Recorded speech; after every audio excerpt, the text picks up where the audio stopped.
All right, hey, what's going on, everyone? Jay here. Welcome to the onocoffee channel. This live stream is a little bit of an impromptu thing. I just thought that I would jump on here and share this with you and maybe make a little live stream video about this.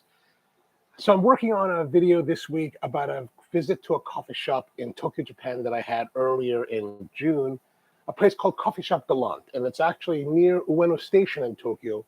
And it's a really old school classic Kissaten. And when I was there, I was like, I'm going to try one of the classic Kissaten dishes. And that's something called spaghetti Neapolitan. Now, the video is almost finished, but I have some footage that I've sourced from places about the making of the spaghetti Neapolitan. However, I don't know if I'm totally happy with it. I'm thinking that I'm going to shoot some B-roll today here with you right now. And then we're going to see if that'll end up in the final edit. So that's kind of the purpose of today's live stream. I thought instead of just, making it on my own by myself, I thought I'd share it with all of you. So it'll be a little bit rougher than most of our normal live streams and stuff like that. But let me start the camera. So the main I've got a camera that flies above here, and I just want to make sure that it's rolling. Okay, 2.8 f, 150th of a shutter speed, 800 ISO. We're also going to be, looks a little bit overexposed. Let me just step down a little bit. Oops, not that way. That was better. I'm also shooting it on a 4K, 24p, 50 megabits. So we get really a lot of quality. And then if I want to, I don't have to zoom on it. I can just punch down and crop in editing. But as you can see here, we've got our ingredients, and it's really simple. So basically, Neapolitan pizza spaghetti has its origins. We can trace it back to August 30th, 1945. That is the day after Japan surrendered to the Allied forces, when Supreme Commander General Douglas MacArthur came to Tokyo to set up his occupational army and government. So he arrived there on August 30th. And went to Yokohama to a place called the New Grand Hotel. Now, the New Grand Hotel was one of the really fanciest hotels of its time. And MacArthur stayed there for 3 days, 3 nights, and to just start setting things up and get settled in. The hotel during the occupation was used by Allied forces as part of their headquarters. But during this 3-day stay, the head chef there wanted to, his name was Shigetada Ie. He wanted to have something that would be kind of nice for the general. And so he knows about the spaghetti. Americans love spaghetti. So he made something that he called spaghetti Napolitan. And Neapolitan spaghetti is named after Naples, even though it has nothing to do with Naples. Now, the hotel itself, being very fancy, had a lot of food stuff. So the actual dish that Chef Ie prepared for MacArthur was definitely much more elevated. He's the supreme commander. I mean, he's taking over the country. You're not going to feed him what you fed everybody else. But this is really where it all starts from and derives from. So, of course, post-war Japan, very poor. A lot of resources that they don't have. So things like tomato sauce, tomato paste are just not something that is normally part of the Japanese diet. And it's not something that the average Japanese person could afford, or was it much available during that era from 1945, probably through 1960 something. And so during that era, the chef they started to make this dish with one primary ingredient, and that is ketchup, just plain old ketchup. I imagine that back then it was Heinz tomato ketchup, and but we don't know for sure. That's something that we haven't really discovered. You can use Heinz. If you want to get more of a Japanese kind of flavor, you can use a brand called Kagome. So it's kind of up to you what you want to use. But today we've got our ingredients here today. So we've got some Heinz ketchup. We've got some spaghetti. This one I just picked up at Lidl, which is a very simple, 98 cents. It's not expensive. It's not fancy. It's not Beria. It's not Dechecho, none of these fancy brands. I didn't want to go for the fancy brand because, you know what? This is a simple dish for simple people using what they have at home and what's available to them. So basically, this is what I had available. So we got some bacon here. A lot of people use ham. I have some hot dog. This is real popular in modern time. This is particular hot dog is Sabret hot dogs, my favorite. We have a little bit of yellow onion, yellow sweet onion. Typically, they'll use green bell peppers. I didn't have any green bell peppers. I had these small sweet peppers, so I just chopped those up. And then got a couple of, these are Bella mushrooms.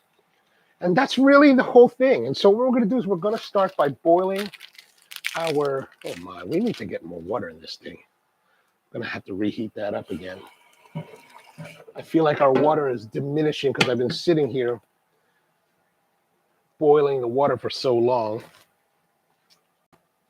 Now, some of the other things we're going to be using as toppings will be this, like Parmesan, grated Parmesan.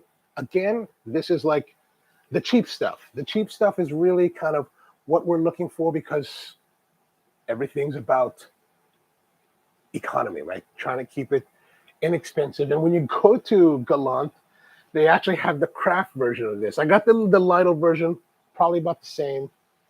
And then, of course, Tabasco, they use that Tabasco. Spoiler alert, I don't really like Tabasco in it. When I had the Neapolitan at Galant, it was very, the sauce itself, the spaghetti itself was very bright. And I think the bright spiciness of this is kind of clashing. Like it doesn't complement, it more clashes. Maybe something else, maybe like a Cholula or something like that might be a little bit of a better choice. So we're going to take our spaghetti. I'm going to take this spaghetti here. And again, very simple spaghetti. I'm not so worried that it's not at a full boil. And we're just going to take a bunch of it, maybe about that much.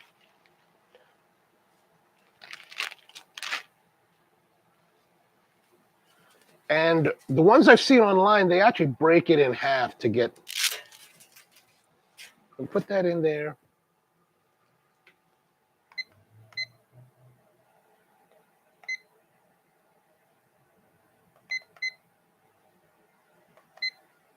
This is a little bit cantankerous. So I'm going to put that there. We're going to let that roll. Now, you don't have to break it up. Actually, I don't know why I broke it up. The one that I had in Japan was not broken up, but I thought that some of the recipes that I've seen, they break it up to make it a little bit easier to handle. You can do whatever you want, of course. But the key things that it's meant to be simple stuff that's from leftovers or just kind of what you have around your house. Now, I grew up here in America, and I grew up here in Baltimore, and the idea of ketchup on spaghetti just, I don't know, sounded nasty to me. Like that just sounded wrong. Now, don't get me wrong. Like I grew up eating something called Daddy's Mistake. My Filipino immigrant father one day liked to make fried eggs with rice and Spam. And one day he made some kind of mistake where he, I don't know, ended up putting ketchup with it. So fried eggs mashed into rice with ketchup. Man, I love that. I loved it when I was growing up. Amazing dish. Crispy fried Spam, beautiful. Anyway, so we're going to take this now. Good, good. As you can see, the stuff is boiling. We can slide this a little bit over. I'm going to turn on the exhaust fan here. I'm going to be needing that soon.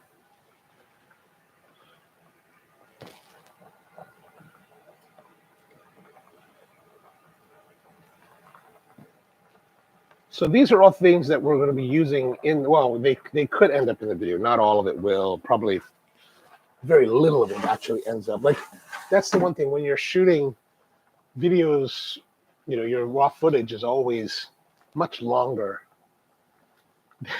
than the actual finished product.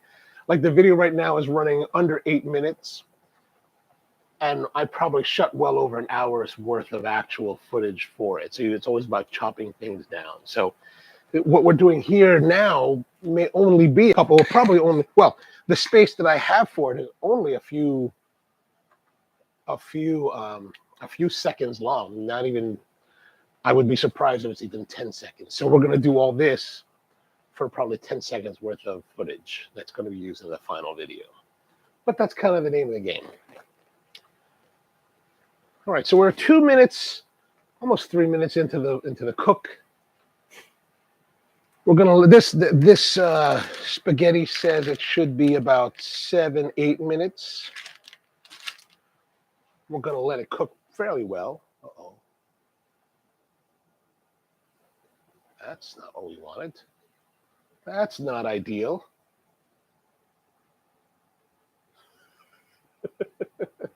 The steam is like piling up to the on the lens.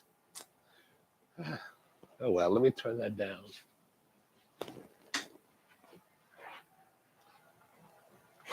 All right, so we are making spaghetti Napolitan. These are our ingredients. We've got the key ingredient, of course, is the ketchup, right? The ketchup is like the master ingredient in this. So spaghetti, some bacon, some sabret, hot dogs. Hot dogs are a real popular thing. You can use things like, Vienna sausage, or you can use, elevated things. Like you use really nice sausage. Actually, you can make this using really nice, high quality ingredients. Now, the ingredients I'm using here are not necessarily low quality. I mean, these are all locally sourced vegetables, nice quality vegetables. My favorite hot dog, really nice, beautiful, locally sourced bacon. I mean, the cheapest stuff is the spaghetti. So, yeah, this is what we're working on. Oh, there's some pieces here. We don't want that.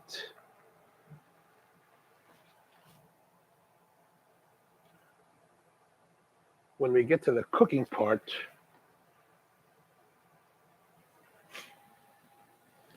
all right, so 4 minutes. Yeah, that was a mistake to have cut it.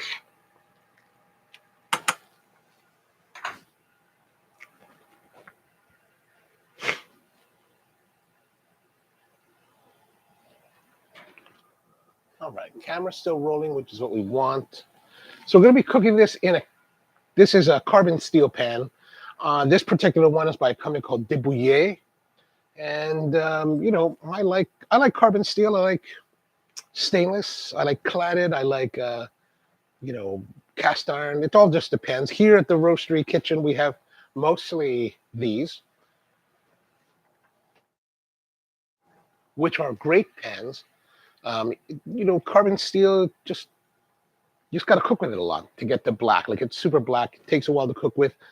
We had them at the main shop for a while in the baking kitchen there, but they weren't really being used, so they got a bit rusty and neglected. So I just brought them here a few years ago, scrubbed them out, removed the rust, and seasoned them up. It doesn't take a lot to season. It's actually quite simple. You're just really more about cooking it and keeping it hot and trying to burn the oils into the carbon steel. Actually, the texture of this looks pretty good, even though we're only 6 minutes into it, right? Look at that. I'm kind of tempted to just roll with it now.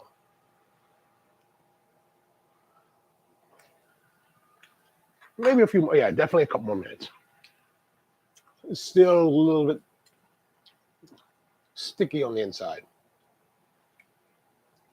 Definitely a little bit sticky on the inside. So if you're watching, any questions about what we're doing, let me know.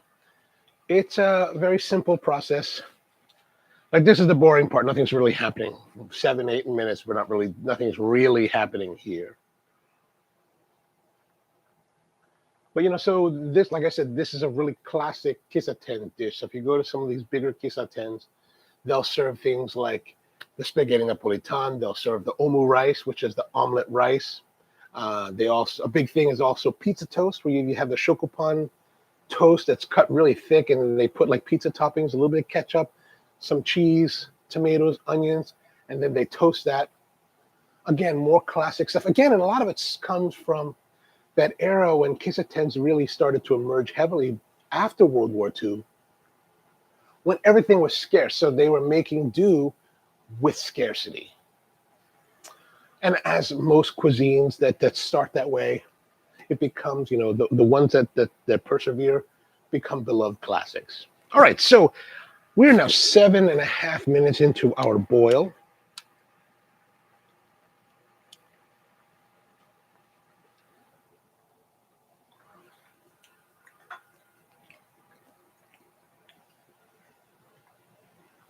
I think that's good. I like it. What's up, Mom? Good to see you again. Like it says, we're having a little bit of an impromptu live stream here just because I'm making B-roll for the video on Saturday. That I'm not even sure if this is actually going to make it into the video, but it's all part of it, right? It's all part of it. So here we are. We've got our ingredients. I think I'm going to take this off and put this aside without actually using it. I'm not going to take it out of the water. I'm just going to put it there. I'm going to heat this pan so that we can start to cook with it. What we're going to do is we're going to put the bacon in. Now, the bacon I always pre-cook, right? So I'll like par-cook the bacon in the ovens and then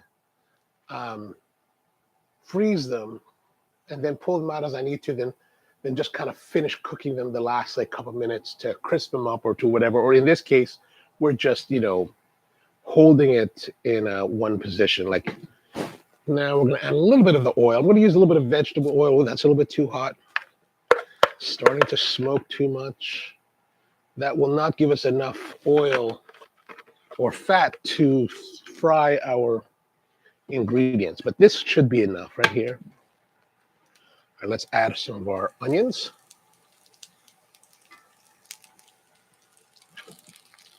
Some peppers.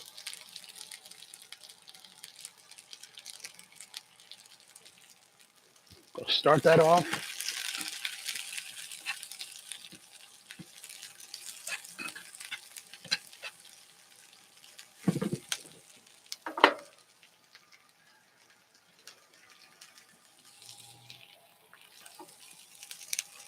So we're just going to fry and bring this to a level of translucency.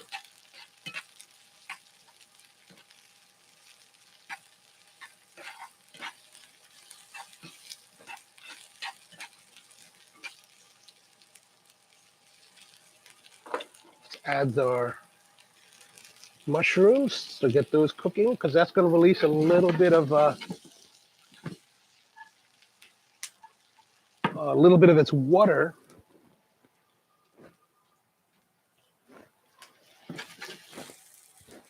I'm hesitant to add salt or to season it with salt because, there's bacon. There's also going to be the hot dog. A little bit of black pepper.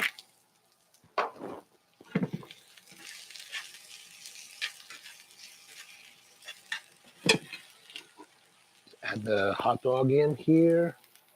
I probably should have done the octopus cuts. Next time. All right, there we go. Ooh, we're almost there, man. Look at that.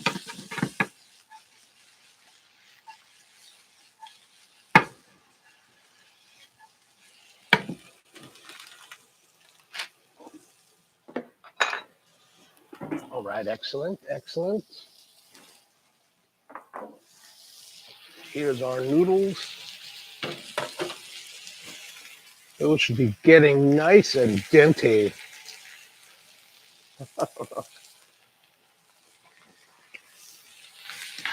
Yeah, okay, good.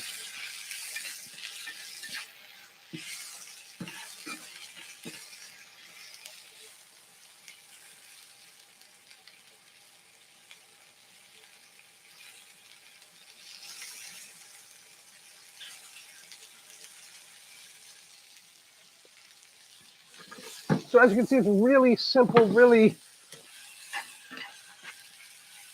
nothing too difficult. Now you could use, if you really want to make this faster, you could use like canned mushrooms. But I kind of like it to be a little bit brown. Actually, to be honest with you, I don't know what I like because I've never made this before. This is the first time I'm making this.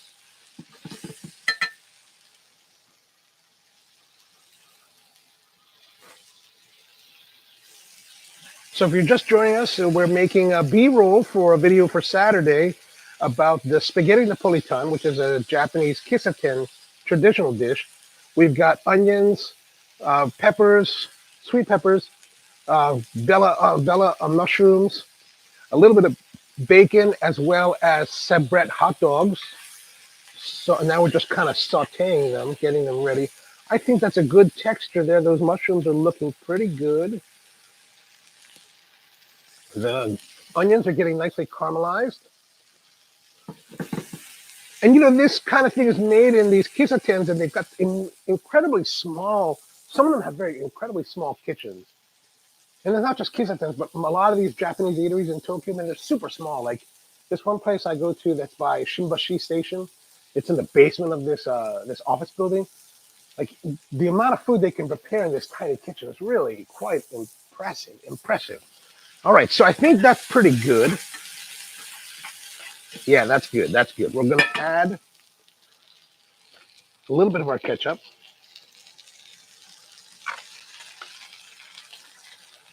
That is not enough. But we're gonna start there. We're gonna start there. Get some of our. I'm not too worried about having some of the liquid, because some of that liquid is going to give us some starchiness. It's going to help us thicken the mix. Now, if you want, you can always do this in a colander first. I'm just kind of doing it this way because, well, I didn't bring the colander over here.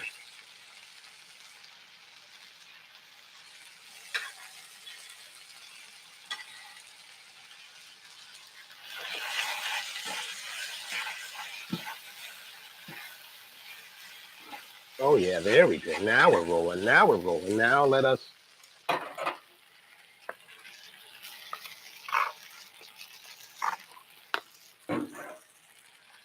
Add some more of that Heinz goodness. Although I shouldn't be a Heinz person because, you know, they're Pittsburgh. And that means that they're Steelers people. And here in Baltimore, we're Ravens people. But now we're getting the nice color. Look at that. Not bad. Not bad. I think we still need a little more. Like, I would like to see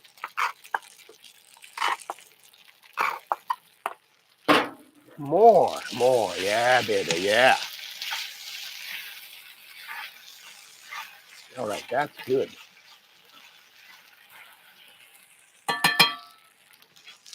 All right. Very nice. Very nice.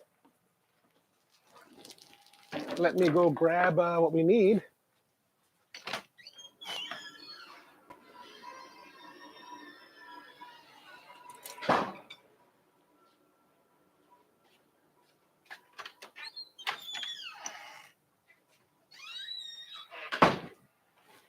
Okay, so let us get all of this together here.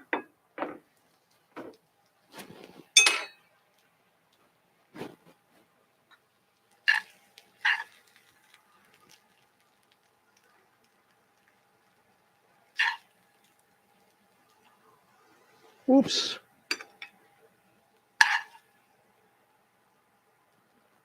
If you do it longer, you'll have better luck.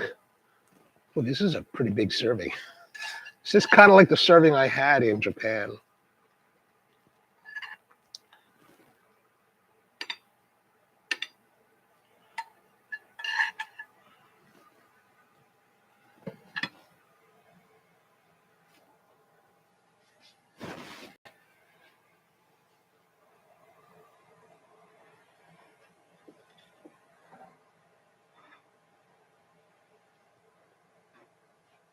All right, there it is.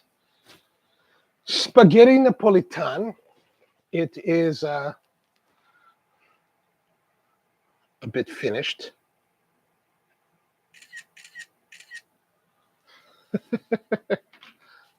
Mobile World says, hello, you're wearing professional mic brand Sheps. Yes. And I saw your evening mic as well. I would like to ask which monitor speakers are you using, bright or dark? So for monitors, so mainly I'm using, well, not main, well, at home I'm using Tannoy, these old school Tannoy passive monitors that are being run through an Adcom amp that comes through a PreSonus interface of old FireWire 5800 interface, and that's a pretty old system. What I use mainly here at the editing here for the roasting for our videos is the Kali LP6, the Lone Pine 6, the original version. Now Lone Pine, the LP6 has a V2 version. I do not have those. I have the regular ones, the LP6s.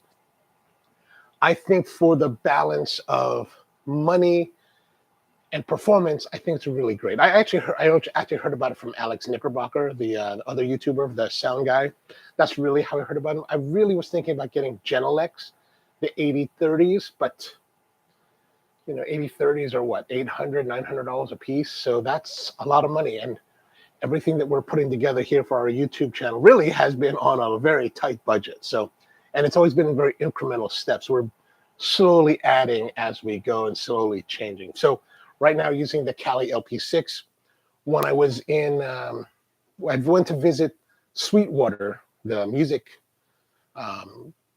company, the big music store online. Back in January, we were listening to these focals. I forgot the name, the brand. I have a photo somewhere, but wow, like incredible clarity and separation, just amazing. But those focals were like $2,500 a piece. So it's like, yeah, great performance, but a little bit too much for what we can afford. Maybe when we get 1 million subscribers, we can get things like that. But for now, and I talked to my friends who are editors for Hollywood, and they're kind of like, well, our main setups are just real simple. Like some of them are working and they don't really have much. In some respects, I think the setup I'm using is kind of better appointed than a lot of them. Now, they're doing this. They're doing a lot of offline editing. And then when they finally go to their bigger mixing and online editing, their editing suites are super nice, right? So but for the most part of their rank and file editing, it's really surprising how simple of a setup they're using. But I don't know if I would say that I definitely would not say that the LP6s are bright or dark. I think there's a really good balance between the two. I don't really want it to be too bright. Like the HS7s, Yamahas, very bright. Like I auditioned those a while back, and I remember thinking, like, I don't know if I could listen to this all day long, right? So, but I think the LP6s I can listen to all day long. So I hope that helps with a little bit of thoughts on that. I don't use any Sheps, mostly EVs. The RE20 I've had since 1998, so it's an awesome performer. I'd like to get Sheps. Sheps actually gave this to me when I was at NAB. They had this thing like, take a picture, post about it on Instagram and tag us, and we'll give you a shirt. And I was like, well, I can't say no to Sheps. The CMIT series stuff is amazing stuff. I worked a lot more with Sheps when I was working in motion picture production. So we were doing like audio recording, location sound, things like that.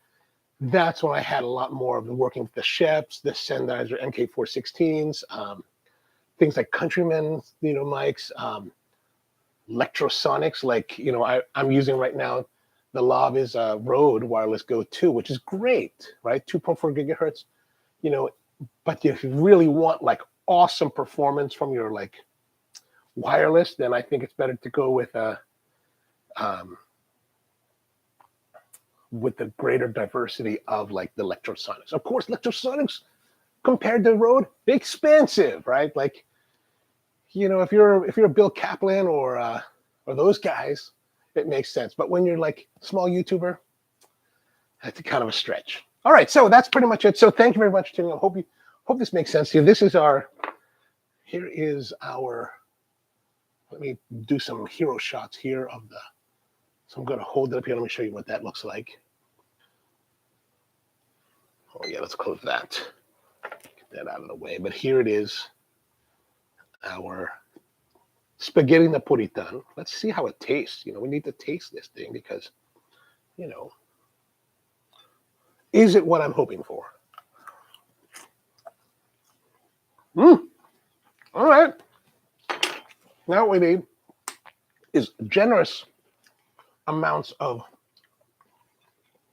our cheap Parmesan. This is cheap Parmesan. This is not the type that you grate yourself. This is the grated for you. We're going to make this rain on it. Good. You can smell it. This kind of smells weird.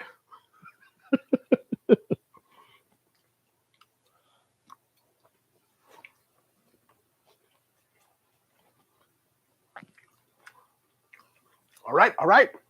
Well, that's pretty much it. Spaghetti Napolitan. I know this is not the normal kind of live stream we do with coffee and stuff, but hope you found it enjoyable. This is actually, like I said earlier, This is going to be B-roll for our video for Saturday. Maybe I may not end up not using what I shot today, but we'll find out. But if you're interested, give it a try, see what you think. Maybe you'll enjoy making it yourself at home. And you can experiment with different ingredients, as well as different ketchups. Of course, different ketchups will give you different flavors.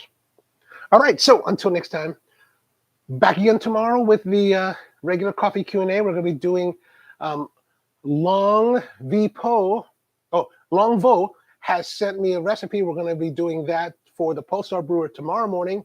And then tomorrow night at 8 p.m. Eastern on the Ono Live channel, another episode of Coffee and Cigars. We're going to have a new cigar that a friend of mine is about to bring to market. Really excited to see that one and try it out. I've kind of known about it for over a year, and I'm like, he finally gave me one a couple weekends ago, and I was like, oh my gosh, man, do you mind if I put this on the show? He's like, yeah, go right ahead. I was like, all right, excellent. All right, so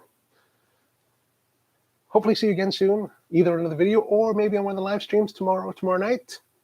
Until then, have a great one. Mom, always good to see you.